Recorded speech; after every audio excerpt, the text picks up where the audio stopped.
ദശകം 46 ഉണ്ണികൃഷ്ണന്റെ വായിൽ യശോദ പ്രപഞ്ചം മുഴുവനും കണ്ട കഥ. അയി ദേവ പുരാ കില ത്വയി സ്വയമുത്ഥാനശയേ സ്തനന്ധയേ പരിജൃംഭണതോ വ്യപാവൃതേ വദനേ വിശ്വമചഷ്ടവല്ലവീ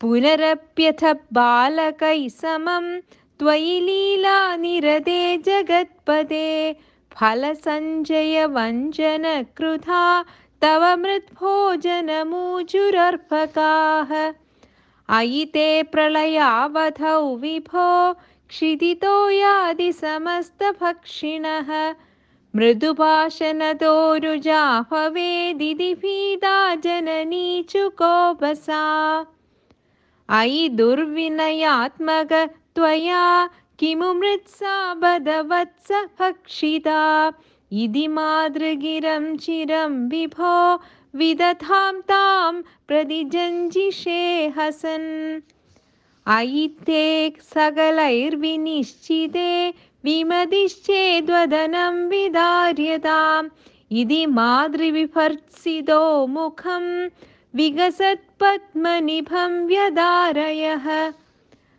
അഭിമൃല്ലവദർശനോത്സുകാം ജനനീം താം ബഹുതർപ്പയന്നിവ പൃഥിവീം നിഖിലാം ന കേവലം ഭുവനാനപ്യഖിലാന്യദീദൃശഃ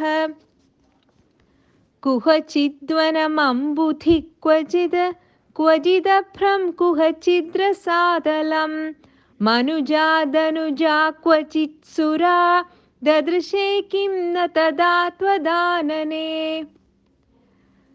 കലശാംബുധിശായിനം പുനഃ പരവൈകുണ്ഠപദാധിവാസിനം സ്വപുരശ്ച നിജാർഭകാത്മകം കദിഥാ ത്വാം ന ദദർശ സാമുഖേ വികസദ്ഭുവനേ മുഖോദരേ നനു ഭൂയോപി തഥാ വിധാനനഃ അനയാ സ്ഫുടമീക്ഷിതോ ഭവാനനവസ്ഥാം ജഗദാംബദാദനോദ് ധൃതതത്ത്വധിയം തദാക്ഷണം ജനനീം താം പ്രണയേന മോഹയൻ സ്തനമംബ ദിശേത്യുപാസജൻ ഭഗവന്നദ്ഭുതബാല പാഹി മാം. സർവത്ര ഗോവിന്ദനാമ സങ്കീർത്തനം. ഗോവിന്ദ ഗോവിന്ദ.